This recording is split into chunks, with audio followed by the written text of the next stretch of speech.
अस्सलामुअलैकुम। Lesson number 14 दर्स 14 अरबा व अशर में खुश आमदीद।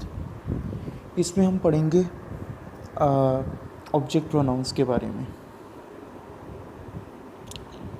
देखिए, इंग्लिश में एक जुमला मैं लिखूँगा, इसको हम कहते हैं दमाइर मुत्तसिला, यानी कि कनेक्टेड प्रोनाउंस।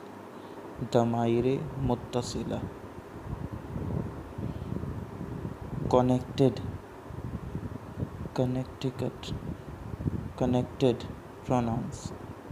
ये मैं बहुत बेसिक टेक्नोलॉजी इस्तेमाल कर रहा हूँ, इसलिए राइटिंग इतनी ख़राब है, और ऊपर से डॉक्टर के होने की वजह से, तो माइंड मत कीजिएगा।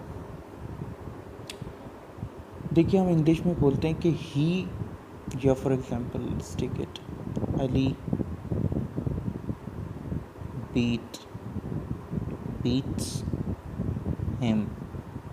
अब ये जो हिम है ना, ये है ऑब्जेक्ट, यानी जिसके ऊपर काम हुआ है। अली सब्जेक्ट है, ये ऑब्जेक्ट है। यहाँ हम इसको कहेंगे सिंपल ऑब्जेक्ट।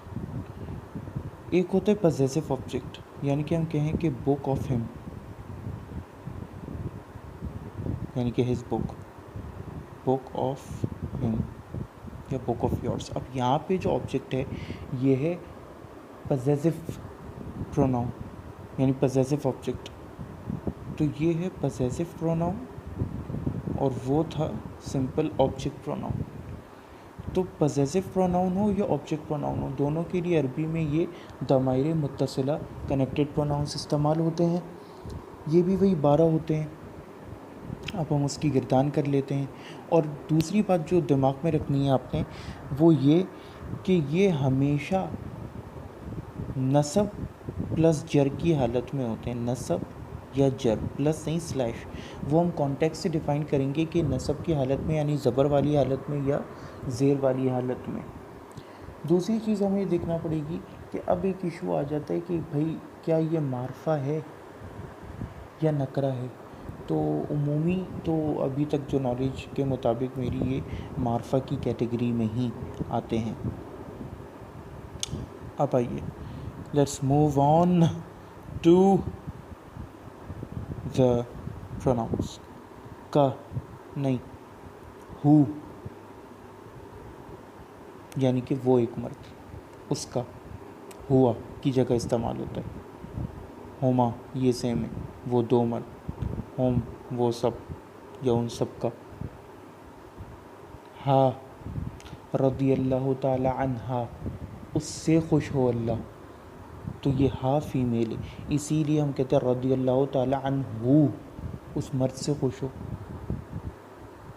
हुमा रदियल्लाहु ताला अन्हुमा, यानी उससे और उसके बाप से, क्योंकि दोनों मुराद होते हैं। अब्दुल्ला इब्न उमर का जब हम नाम लेते हैं तो वो कहते हैं क्योंकि उनके बाप थे उमर रज़ी ताला अन्हु, तो ताकि उन दोनों के ऊपर हो जाए हुमा, कि अल्लाह उन दोनों से राज़ी हो, उनसे और उनके बाप से। हुमा। और हुन्ना फॉर फीमेल, वो सब औरतें या उन सब औरतों का, इसका तर्जुमा करेंगे।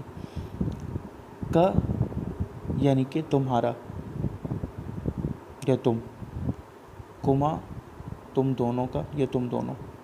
और कुम, यानी कि तुम सब का या तुम सब पर। अब हम कहते हैं ना अस्सलामु अलैकुम, यानी तुम सब पर सलाम हो, peace be upon you all. तो यहाँ पे ये जो यू ऑल है ये ऑब्जेक्ट है, पीस तो हम भेज रहे हैं, किस चीज़ के ऊपर भेज रहे हैं, तो ऑब्जेक्ट वो ये कुम है। की, यानी कि एक फीमेल, तुम सेकंड पर्सन, कुमा वही रहेगा। और कुन्ना, तुम सब औरतें। इसकी सबसे बेहतरीन एग्जाम्पल है 21वां पारा जो ख़त्म हो रहा है सूरह अहज़ाब, और 23वां जहाँ से शुरू हो रहा है, तो वहाँ पे कुन्ना खूब इस्तेमाल हुआ है, क्योंकि रसूलुल्लाह के अज़वाज से प्लूरल में, जमा में ख़िताब हो रहा है। फिर होता है ई, यानी कि मेरा, ना, हम सब का। एग्जाम्पल्स का जहाँ तक ताल्लुक़ है तो वो हम अगले सबक में करेंगे, यानी कि इसकी एप्लीकेशन।